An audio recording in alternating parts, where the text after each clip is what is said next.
हुकूमत की जल्दबाजी, इंतखाबी इस्लाहात, नैब तरामीम मंजूर, मरीम नवाज सुप्रीम कोर्ट से नाखुश क्यों हैं? डॉक्टर साहब, बहुत कम लोग होते हैं जिनकी बहुत ज़्यादा इज्जत मुखालिफिन भी करते हैं, और मैंने मुखालिफिन के मुँह से आपकी अक्सर तारीफ़ सुनी है, जिसके बाद मुझे मेरे ख्याल से कहना चाहिए कि आप उन लोगों में शामिल होती हैं जिनकी मुखालिफिन भी इज्जत करने पर मजबूर है। लेकिन ये जो कल हुआ और उससे पहले भी जो हमाद अजहर साहब के घर पर जब छापा मारा गया था, तो वहाँ पर भी जब मैंने आपको देखा, तस्वीर बड़ी वायरल थी, जिस तरह आपने वहां पे बैठ के एहतजाज किया, आवाज उठाई, वो देखकर यकीन जानिए, एक तो होता ना कैसे जुमला कह देने के दिल खून के आंसू रो रहा था, वाकई मुझे बहुत तकलीफ हो रही थी, क्योंकि आपका जो किरदार है, आपने कोविड के लिए कितनी फाइट की, आप खुद एक कैंसर सर्वाइवर हैं, आपकी बड़ी खिदमात हैं, सबसे बढ़ के आप एक खातून हैं, किसी चीज़ का लिहाज नहीं किया गया।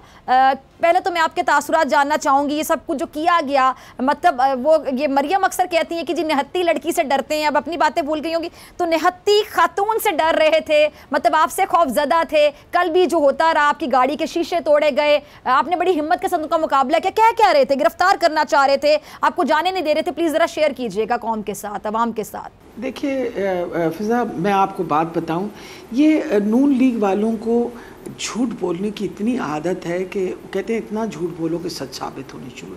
ना इनके पास औरतों की इज्जत है, ना ये चादर और चार दीवारी जो है उसकी इज्जत करते हैं, ना ये पाकिस्तान की कौम से इनकी कोई अटैचमेंट है। ये सिर्फ़ और सिर्फ अपने इंटरेस्ट के अंदर आए हुए हैं, जिसमें ये मरियम बीबी भी शामिल है। वजह यह है, आपकी परवरिश अगर चोरों के घर हो तो आपने चोर ही निकलना है ना, बड़ा मुश्किल है कि आप ईमानदार बने।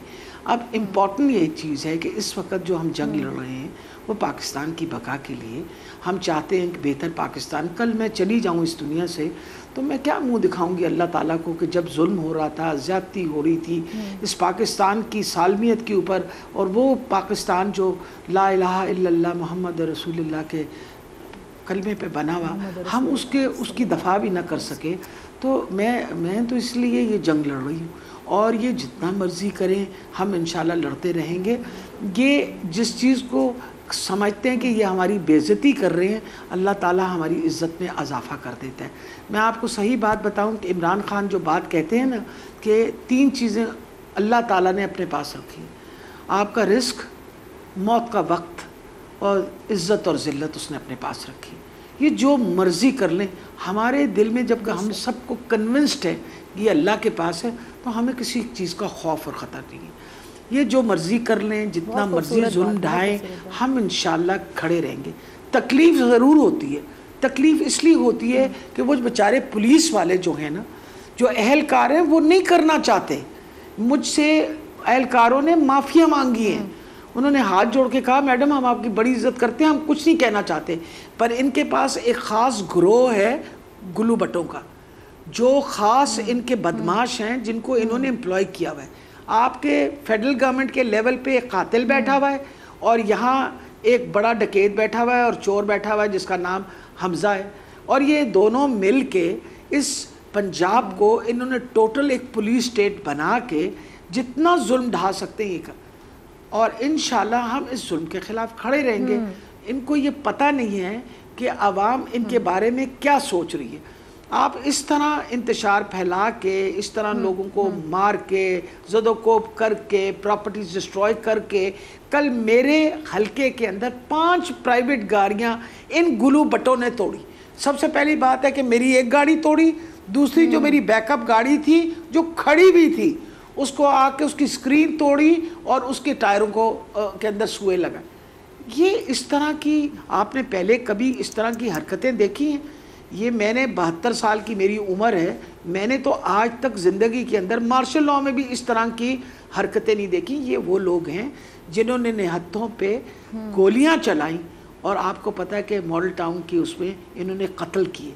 अब मकसद ये है, आप सोचें मेरे दिल पे क्या गुजरती होगी वो बंदा जो सारी ज़िंदगी, मैं तो पाकिस्तान से सवाए अपनी पढ़ाई के लिए बाहर कभी नहीं गई, पाकिस्तान से बहुत मोहब्बत है, मैं पाकिस्तान में रहना चाहती हूँ और मैं पाकिस्तान की हमेशा खिदमत करूँगी। ये लोग बाहर से बैरूनी ताकतों के थ्रू आके हमारे सर पे मुसल्लत किए गए।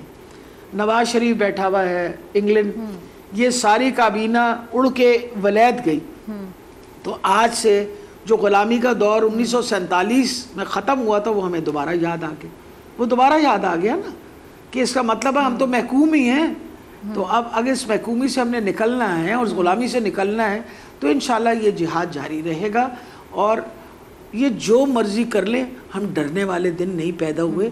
अल्लाह डॉक्टर ताला साहब, की आपने ज़ात नवाज के शरीफ साहब का अलावा जिक्र किया, वो बाहर गए तो वो तो दवाई लेने के लिए बाहर गए थे, और मुझे याद है तब आप वजीर सेहत थी और तब गए थे। देखिए अब कितना कुछ चेंज हो गया, अब आप भी वजीर सेहत नहीं है, कितने चेंजेस आ गए। मतलब आपकी हुकूमत आप लोगों की चली गई, जिस तरह दूसरी हुकूमत आ गई जिसको आप लोग इम्पोर्टेड हुकूमत कहते हैं। नवाज शरीफ साहब को दवाई नहीं मिली, अभी तक वापस नहीं आई, इतना कुछ हो गया। वो कोशिश कर रहे हैं। दवाई असल में तो ये चाहिए कि उनकी जेल जो है वो ख़त्म हो। अब इनके अपने वक्त के अंदर जब इनकी अपनी हुकूमत थी, उस हुकूमत के दौरानिया में इनको जेल किया गया, अगर आपको याद हो, डिसक्वालीफाई किया गया, इनके ऊपर सेंटेंस की गई। हमारे वक्त में तो नहीं था ना, उसके बाद ही खाकान अब्बासी जो था वो प्राइम मिनिस्टर बना ना, इनका अपना दौर था। उसके बाद इन्होंने जेल काटनी थी, 7 साल जो काटनी थी, उसको जेल में रहना को आसान काम है। इन्होंने बहाने दर बहाने बना के, और ये जब ये थ्रोम्बोसाइटोपेनिक परपरा के लिए आए तो उसकी ट्रीटमेंट तो हमने यहाँ शुरू कर दी थी।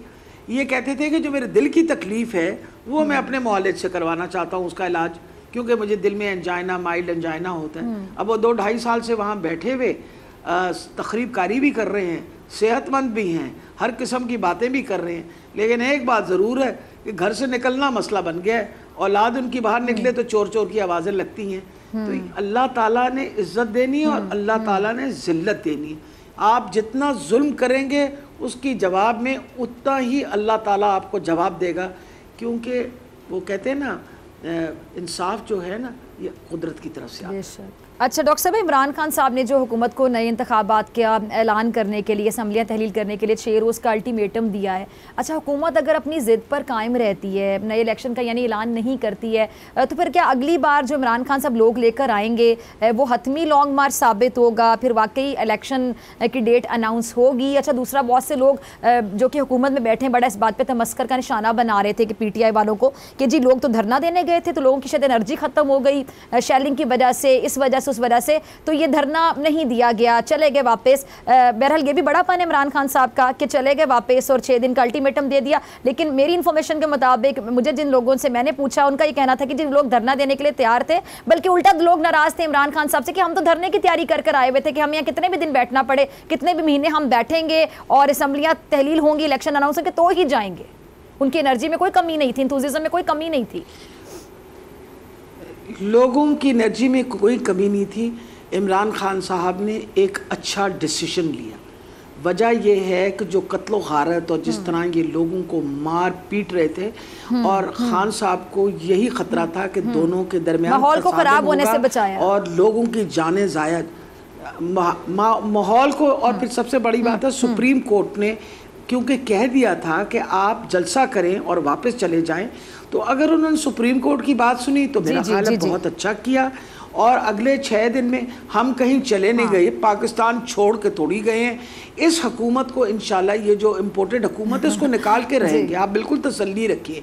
पाकिस्तान के लोग उसी तरह जोश में हैं, उनको बिल्कुल इमरान खान साहब से नहीं नाराज़ होना चाहिए, क्योंकि हमारे लिए हर बाशिंदा इस पाकिस्तान का जो है वो इतना अहम है।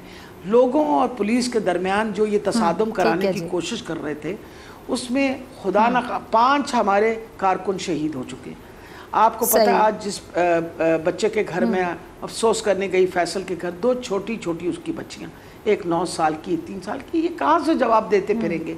हमें तो शायद ना दें, अल्लाह कुदरत ने जो इनके ऊपर करना है इनको याद आ जाएगा। वजह यह है कि अल्लाह ताला इस तरह के जुल्म को है ना एक हद तक, वो कहता है उसने रस्सी दे रखी है और जिस दिन खींची इनको समझ आ गई। अव्वल तो अब तक ही इनको समझ आ जानी चाहिए। वो कहते हैं, हम सुना करते थे कहावत, फूट पड़े वो सोना जिससे टूटे कान। अरे ये सारे पैसे इकट्ठे करके, ये सारी दौलतें इकट्ठे करके कहाँ जाना है तुमने? जब जाओगे तो खाली हाथ जाओगे। अल्लाह से डरो, कोई खौफ करो और अपने आप को इस वक्त पूरी कोशिश करो कि इस कौम की बका के लिए बहुत बेहतर है कि आप जितनी जल्दी हो सके इलेक्शन करवा दें, ताकि दूध का दूध और पानी का पानी हो जाए। आप कहते हैं आप बहुत पॉपुलर हैं, तो फिर अपनी पॉपुलैरिटी रखें। सब्सक्राइब करें और बेल दबाएं ताकि कोई खबर रह न जाए।